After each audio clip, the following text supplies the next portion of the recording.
let's go ahead and get started, and I will go over the supply stuff that we need.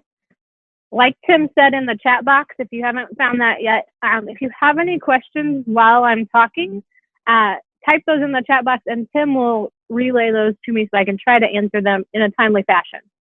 Okay, so let's get started. All right, welcome to Craft Time with Carrie. Ding. All right, I have my own theme song, so Craft Time with Carrie. Ding.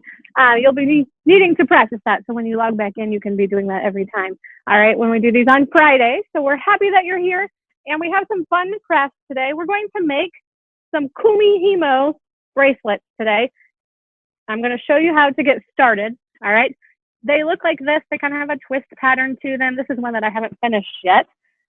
And then this is one that's finished, and you can cut this off or leave it on, whichever you like. So there's two different looks that you can achieve with this using the pattern that I'm going to show you today. This is something you can carry around with you wherever you go, work on it when you're sitting around your house, wherever, not like we're in the car very much right now, but they're fun to make, and we normally have all of the supplies around the house. This bigger one here, I made using like crochet yarn, okay? Different colors, but this type of yarn. If you want a thinner type of bracelet like this one, you can use embroidery floss. So it's your choice, whatever you have at home. I just went and mixed the two. Okay, I think someone just hopped on, so welcome. All right, and we're just going over some supplies that we're going to need to start out with. So either one. Today I'm going to show it using the crochet yarn. So just so you know, but it can be done with either one, whichever you have on hand. You're going to also need a stiff piece of paper. This is just cardstock from the office store. Whatever you need to use. You can use cardboard. We're just going to be cutting some slits in it, some tiny little slits. So make sure your scissors are sharp enough to do that, and that you want to cut 16 little slits in it. So it's up to you. I think cardstock works just fine. I use this one. I think this is the second bracelet that I've done this and used this pattern on, or this form on, and it has worked just fine. So it's up to you. We will also need something that's round. This is just a cup that we had that has about a 4-inch diameter. So if you have a cup, I'd say this is a pretty normal thing in your house. You can use that if you just want to eyeball it. It doesn't have to be perfectly round either. Okay, so you'll need a cup and a pin to trace the cup, and then some scissors. Okay, so let's get started. You're going to have your piece of paper. I'm going to move this so you can see what I'm doing, all right, rather than my beautiful face. Okay, so you're going to have your piece of cardstock or cardboard on the table, and I'm going to use my cup as a pattern. I can place it anywhere on the paper. If I want to be, you know, conservative with it, I can make lots of different patterns on here. So I'm just going to trace the bigger end of the cup on the paper all the way around. Okay. And then I'm going to cut out this circle.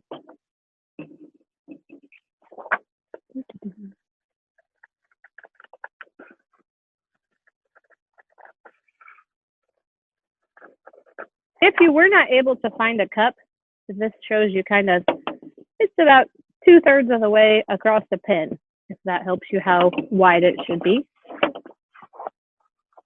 going to finish cutting this here.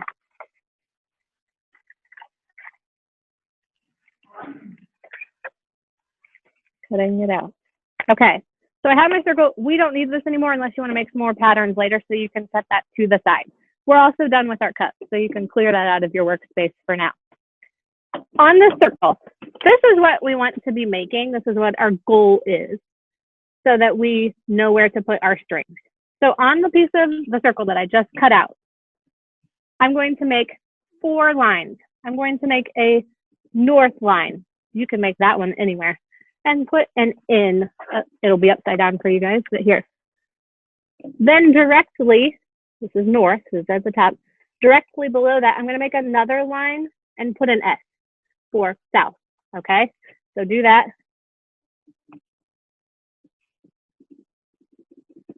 For the string is going to fit in these little slits. So you need them about a pinky length, an adult pinky length deep on there, so the so the string stays in there. Then we need to make our east and our west. So we're going to eyeball it about halfway across the circle. West is always on the left. Left is west and west is left. So you're going to make the west line on the left. And then opposite of the west, you're going to make the east sign. So this is what you should have. I have north, I have south, I have east, and I have west. Then we need a total on the circle of 16 slits. We only have 4. So in between each of these directions, so between north and west, I need 3 more lines. So what I'm going to do, halfway across, I'm going to make a line.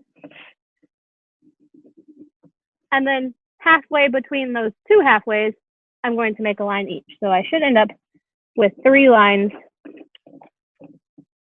total in between north and west. I'm going to do the same thing between west and south.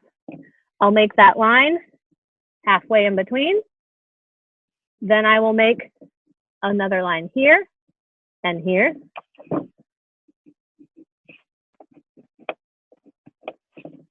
And I will continue to do this until north and east are done and east and south are done.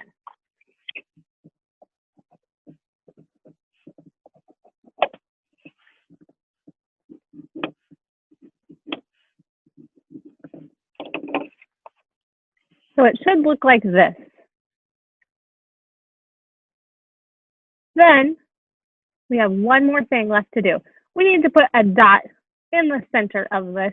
This is where our string is going to go down through, and our bracelet is eventually going to come through the back of this loom. Okay, so you can do this one of 2 ways. I would make your dot first. So if it's not completely in the center, you can rearrange it. All right, then this is the important part. We need to poke a hole in that. You can use a sharp pencil, works great, okay? Or you can use the end of scissors. You can have an adult do it. You might be able to push it through with this pen. But if you are wanting to make the tinier bracelet, the hole, we don't want it huge. So you need to make an itty bitty little hole, big enough for this to fit through to make your loom, but not so huge that it moves around.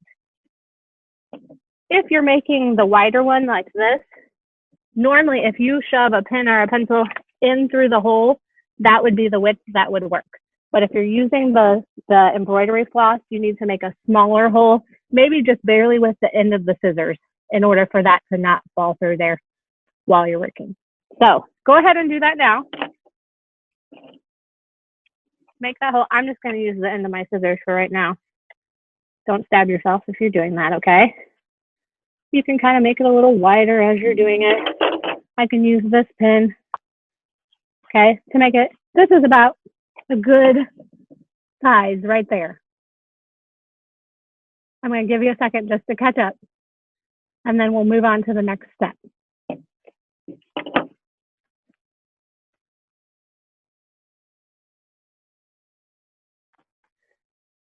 All right. I'm hoping that all of you are back.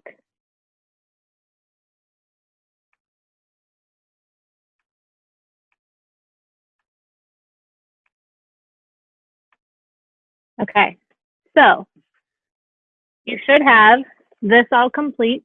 You should have all of your lines and the hole.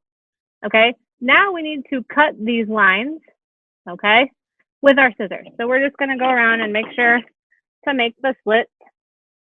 I'm going to start at north so I remember where I'm at. Okay, north. And you just cut them where you drew those lines. Again, this is where your string is going to go into.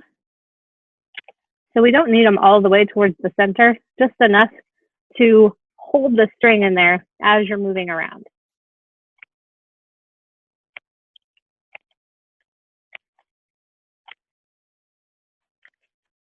Okay, and I should be back to north, and we should be good. Now, I want you to select your either yarn or embroidery floss. We're going to need 2 different colors to start out with. Once you get the hang of the pattern, you could use all of the same color or 3 of the same color, But for right now, to tell the difference between the strings that we're going to be moving around, it's nice to have at least 2 different colors. So we are going to need 2 strings of each color. So 4 strings total. I'm going to show you what I do. Okay. I'm about 5'5", and that is about the length of my arm span. So I want you to take your string, true for you too, however tall you are, that's about how long your arm length is when you stretch them out like this. So I'm going to stretch out my first color and cut 1 string. Okay. I'm going to do that again for that same color. Now I have a little bit of color changing yarn here, so it might change color just a little bit, but it'll still be this bluish color. Let me stretch it out here. Okay. I have these 2 colors, my blue color, right? And then I have like a salmon-y color. Okay, so I'm going to do the same thing. Arm's length, I need 2 of these. So you should end up with 4 strings total whenever you're doing this.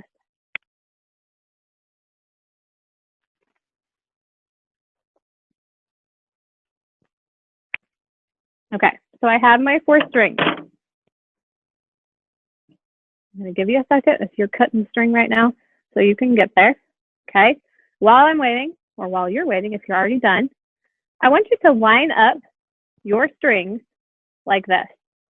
So I want all 4 strings, the ends, to be lined up.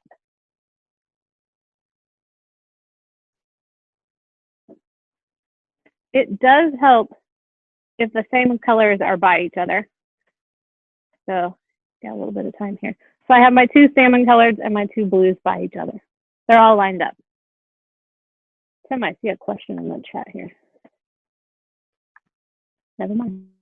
Okay, I'll keep going unless someone has a question. Okay, so I'm going to smooth out my string. Hey, Carrie. Yes. Hey, Carrie. Hey, can yes. I interrupt you real quick and just show you, because get back to work. And sure. So there's some exciting news. We're having the giant swing put in today and tomorrow. So Chris is out there live. So check him out on this commercial break. Thanks. I'll just pause you for a second. All right, so just real quick, I want to show you, this is our giant swing area. And so this tree back here with the little yellow tag on it, that's the tree. You're going to get pulled up there, and then you will swing way out here. And Brian has been chopping down trees, and we've been cleaning up trees, but we're going to be swinging out over this cliff. You'll go way up, probably like 400 or 500 feet in the air. That's not right, but you will be pulled back and then swing way out over here and get to kind of go over this cliffside. So we are really excited about that. But I hear Brian is bringing the big old skid steer right now, and so we're going to be dumping rock out here and getting things ready, and hopefully this will be ready on Sunday is our goal. So we will be able to maybe show you some live swinging of it maybe next Monday. So, but Carrie, I'll go back to you then.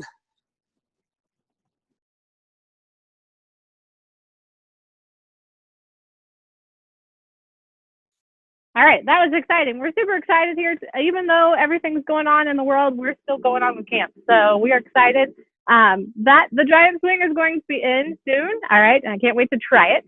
All right, so back to our craft. All right, you should have your 4 pieces of string cut, all right, to an arm's length. All right, then you should have your ends all lined up. They should pretty much be smooth, and you're going to find the halfway point of these strings and fold it over.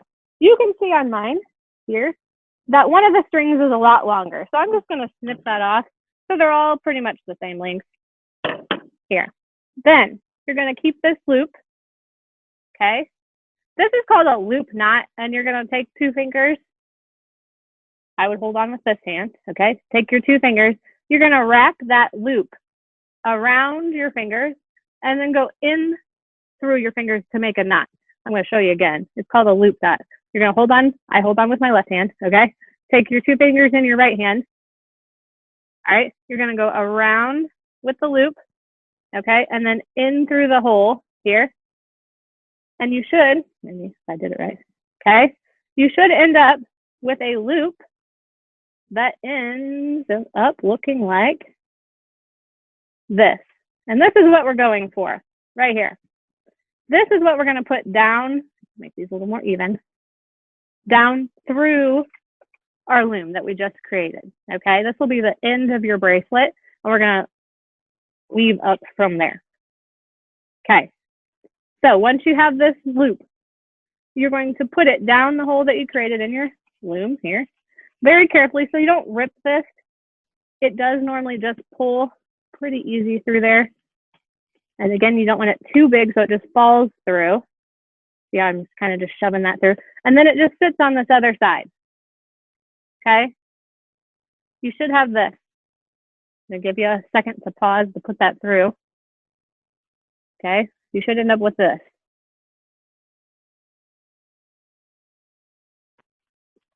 Okay, on the front, I want you to put it so north is at the top, south is at the bottom, and then it doesn't matter about the sides. It should end up that west is on your left, okay?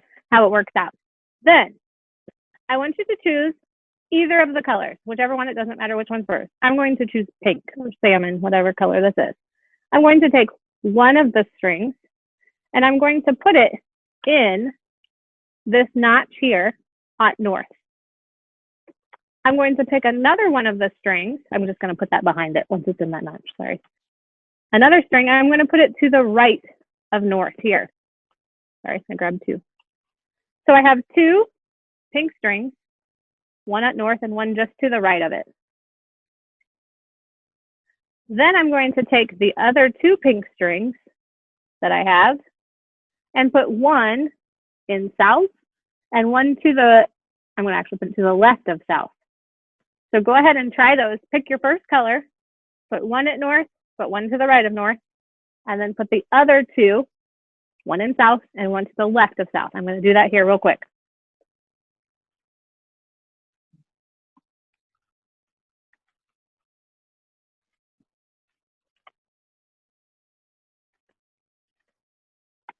When you get to this spot, you should just have your other color. You should have 4 strings of your other color left. So we are going to put one in west. I'll put one to below west, like this. You can see there's 4 strings and they are opposite. So the pink's up here and the pink's down here, blue's over here on east and west. Okay, this is one pattern of Kumihimo. On Pinterest, there are several different patterns. I would say this is probably the starter one, and then you can go from there and look up tons of different ideas. But this is probably the easiest and the one that created this type of pattern. So it kind of has that spiral look to it. So you're going to start at north, okay? You're going to take the one that's on the right, and you are going to take that out of the loom, okay? And you're going to move it down here to the right of the ones that are at south. Then I'm going to turn it. I turn them counterclockwise. So if I'm looking at this, I'll turn it so east goes up. If you prefer to turn it the other way, that is fine, but you just have to keep turning it that way. Otherwise, you'll undo your bracelet. So whichever direction you want to turn first, that's fine. You just have to turn that continually every time. So I was at north. I put this one down here, okay, to the right of the ones at south, and I'm going to turn my loom like this. So now west is at the top, or I'm sorry, east is at the top, west is at the bottom. Now I'm going to take the string on the right of the one at the top and move it to the one at the right of the bottom. Now this kind of looks like, I think it looks like chicken feet. There's like 2 little chicken feet. You're halfway through there's like 4 stitches until you get back to the very beginning where they're both on opposite sides. So we're halfway through. This is totally normal, okay? So you're going to then rotate. Sorry, I'm doing this upside down. You're going to rotate it again. So now my south, it has 1, 2, 3 at the top, is going to be at the top, and I'm going to move the one on the right to the one on the right that's now at the bottom, which would be north. So now I have 2 down here. I'm going to rotate it again, okay? And I'm going to move this one on the right to the bottom of the right here. Now we're basically back to the beginning. Okay, I started with pink, so I'm going to rotate it again. And you're going to keep going every time. Every 4 stitches, you'll end up with it looking like this. So right now, I'm going to keep weaving. Okay, so take a moment and pause. All right, and we're going to head over to Tim right now. And then whenever Tim is done, I'll come back and I'll show you how much we have weaved. Okay, and if we need to review how to do that again, we can. Take it over, Tim. All right. That looks very cool. I am super excited to see how Carrie does, and I'd be super excited to see how you guys do too with that at home. Today, we're going to talk about, we're going through the books of the Bible, and we're going to go through them one by one. And so last time we did Genesis. We started off with the first book of the Bible. And this time we're going to go over Exodus, the second book of the Bible. So just to cover a few basic things about it, Exodus is the second book of the Bible, Genesis, Exodus. It was most likely written by Moses.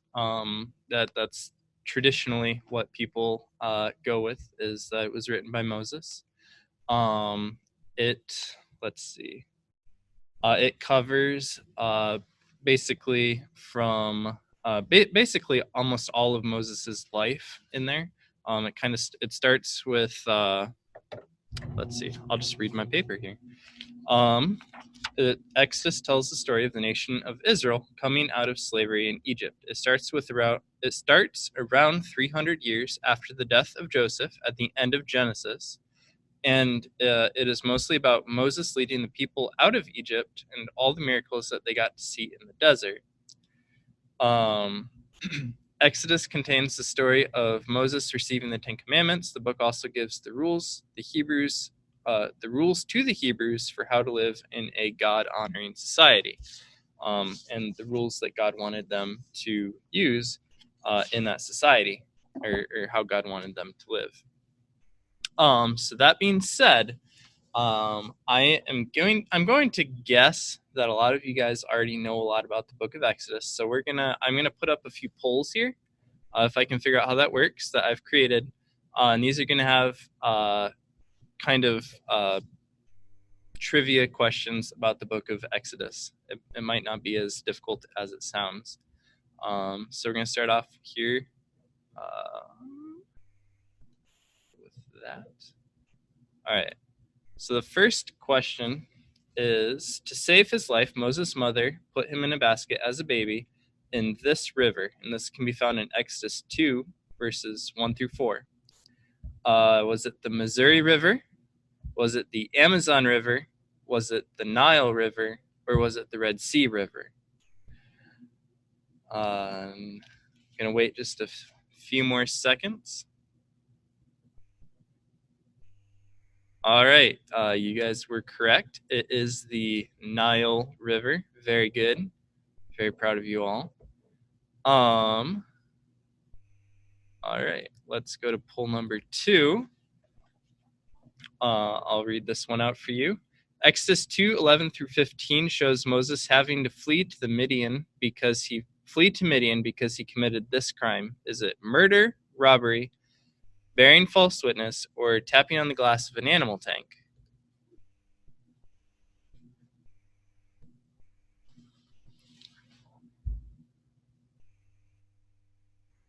Tapping on the glass of an animal tank is heinous. It is very bad. It's frowned upon at every camp that I've ever worked at. It is not good.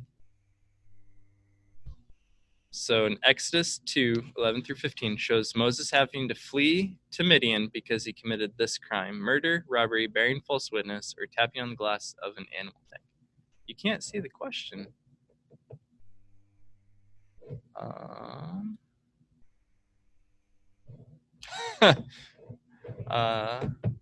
That's strange. I'm going to relaunch the poll.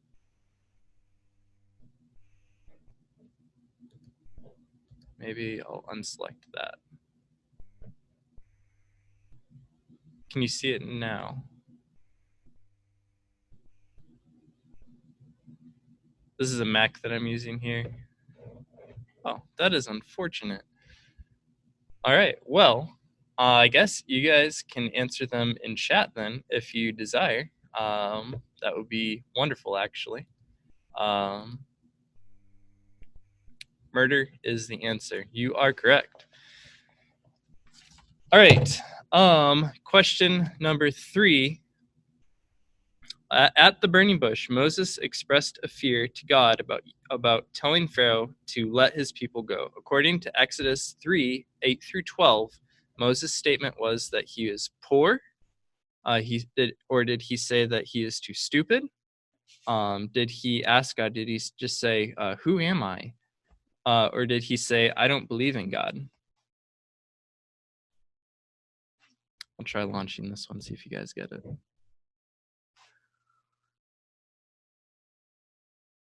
So at the burning bush, Moses expressed a fear to God about telling the Pharaoh to let my people go. Moses' statement was, "I am poor, I am stupid," or "Who am I?" Or "I don't believe in God." Well, at least one person was able to see that one. That's good. I don't know if you guys can see Carrie dancing in the background. There's apparently a part of Sunday school that I missed. You should all know the song, Pharaoh, Pharaoh. Oh, baby, let my people go. Ooh. Ay, ay, ay, ay, ay. I'm sure everyone has heard that. I don't know why they haven't. I guess my Sunday school is not as well-rounded as yours. Now you all have been blessed by my singing. All right. The answer is, who am I? Moses asked God. He's like, who am I to even do this for you, God? I can't do that. I can't speak well. It didn't seem possible to Moses. But God chose Moses for that job. All right. God brought 10 plagues upon the Egyptians because Pharaoh kept on telling Moses that he would not let the people go. The last one was the most severe, and it involved, and you can find this in Exodus 12:12, killing every firstborn, killing all the babies under the age of 2, or snakes. Snakes are terrifying, so that would be pretty severe. Very good. Yeah. You guys are absolutely correct. It is killing every firstborn child. That was the one that Pharaoh finally listened to. And when his firstborn died, he was just like, man, I can't do this anymore. I need to just let them go. This is not worth it anymore for me to keep these people anymore. All right. I've 3 more questions. When the Red Sea parted, so that God's people could escape Egypt, the Lord took this long to drive back the sea. 2 hours, all night, 1 minute, or 3 hours. I will tell you, I didn't even know this one. This is one that I didn't know the answer to when I first saw it. So, how long did he hold the seas apart? I think I didn't understand the question also when I first saw it. How long did he hold the seas apart? He held them all night. Yes, he held them for the entire period of the night, and then so that was all of God's people passed through, and then as soon as God's people were through, or maybe even a little while after that, God released it and it went back to normal, and that was while Pharaoh was chasing them because he changed his mind. He decided he did want God's people in slavery, and they all got crushed by the entire Red Sea coming down on them. It's actually they've actually found archaeological evidence at the bottom of the Red Sea that there's like pieces of chariots and stuff down there. So that's just a little fun fact for you. Poll number 6. God gave Moses the 10 Commandments at what place? Where was Moses when God gave him the 10 Commandments?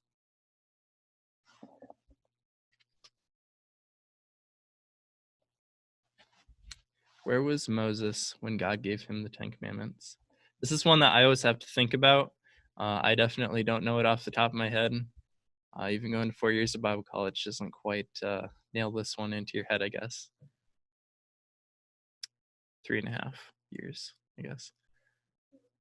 It was Mount Sinai. Very good. Yes.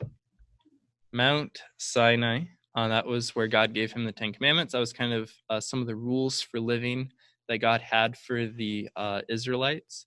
And yeah, so very good. Yeah, Mount Sinai.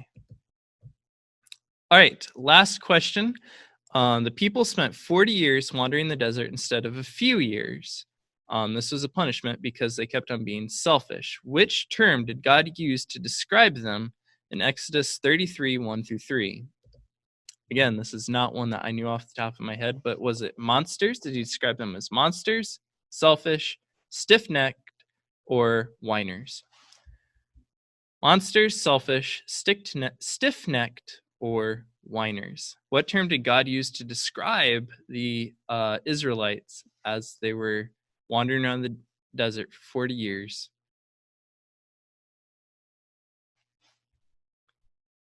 You guys are absolutely correct. You guys are rocking it today. That was awesome. They were absolutely stiff-necked. They were very stubborn. They wanted to do things their own way. They did not want to do things God's way, and that never ends well when people want to do things their own way. God's way is always the best way. That was the purpose that we were created for, is to serve and honor God, do what He wanted us to do. And so, close that. And so that never ends well. So yeah, that's what I have for you guys today. Important verses in the book of Exodus.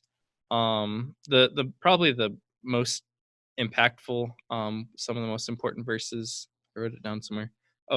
Is Exodus 20 verses 2 through 17. So Exodus chapter 20 verses 2 through 17. That's the Ten Commandments.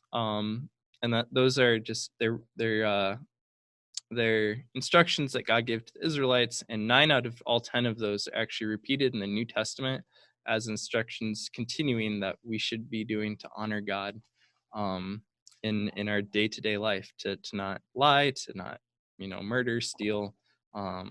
It's things that we can do to honor God. To do otherwise would then, of course, be sin. So yeah, that's the book of Exodus. Next, tomorrow, Genesis, Exodus, Leviticus. Not tomorrow, but on Monday, we'll be talking about the book of Leviticus.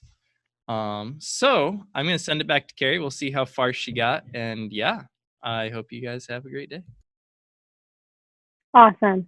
All right. Thanks, Tim. I just love the book of Exodus. Not as much as Genesis, all right? But it just got me excited hearing about all of those stories. I just really want to go read it. So I challenge you, we have over the weekend. I know that there's church on Sunday, even if it's virtual, but for you to read some of those stories in Exodus. All right. It's a great just testament of how much God cares for his people, and that he fulfilled the promises for Abraham that he promised in Genesis, which is one of my favorite books of the Bible. So check it out. Read it, have Bible Gateway read it to you, or there's some other apps that can read it to you as well. So check those out over the weekend. We all have time for this. All right. So we're going to continue on. I got quite a bit done just listening to Tim. All right. I would say I'm about, more than halfway through. I have tiny little wrists. So this is a completed bracelet. So we're pretty close. It goes really fast. You can do it while you're watching TV or staring out the window or going on a walk or whatever. All right. So again, I'm back at the top. I'm going to take this pink string and move it to the right of the bottom ones. And one important thing that I forgot as I was talking, today my strings have stayed pretty untangled, but pretty much every time after you move a string, you're going to have to finger comb these strings that are underneath it. I had a really hard time, and you can see it, with the embroidery thread. I thought that it tangled a little more than just the normal crochet thread or yarn that I'm using. So it also depends on how long you make them. So the longer they are at the beginning, I think they tangle more. And then as you get, I don't really have that much left. I've done about half of it. Okay. The more you have done, then the less they tangle. So just remember that, to finger comb after every stitch, just so that you don't have a big hot mess down here. Okay. So I moved my pink one. I moved it to the right here. I'm going to take this one from the right down here. I have my 2 little chicken feet. There's a blue one and a pink one. Okay. And then it's my turn here to move this pink one. And to the right of the blue one. And now I'm back to the stitch like at the beginning. Okay. So if you have any questions, shoot me in the chat. All right. But I also wanted to show you what you're going to do once you finish it. So when you're finished, you're going to unhook all of these strings, and you're actually going to pull your bracelet from this side, and you're going to pull it out. You're going to have some strings that are hanging, okay? And you're going to want to, I'll undo this one here, okay? Has it quite knotted in there, okay? So this is what my bracelet looks like when I pulled it out of the loom, okay? I'm going to make another loop knot, and this time I just used one finger and went around it and went through, okay?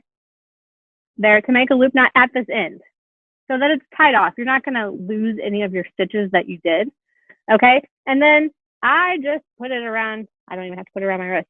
I went through with the extra string here, and I made another knot and went around it so that it would be secure. It's kind of like a slip knot here so that it'll slide and get looser and bigger as I need it, but it'll also stay on there securely. There's different ways that you can finish it off. I've seen some people just braid the rest of this if you wanted to. If you're using it as like a backpack chain or like pull, you could, since it's already knotted, you could just cut it off here. It doesn't have to be a bracelet necessarily. You could use it as a backpack pull as well. So there's several different ways that you can finish that off and figure that out to how to secure that to your wrist. And then you can reuse this again, this loom, or you can make another one. It's up to you. So I've used them several times and they still hold together. You can see this one's a little bit bent up. It was at my house for quite some time. So either way, you can keep making bracelets forever and ever as long as you have string. All right. So I hope that you have enjoyed this and that you will see us next week on Friday for Craft Time with Carrie. Ding. All right. We will be making, again, those 3D hand drawings, and I might try some other shapes as well. So I hope you join us for that.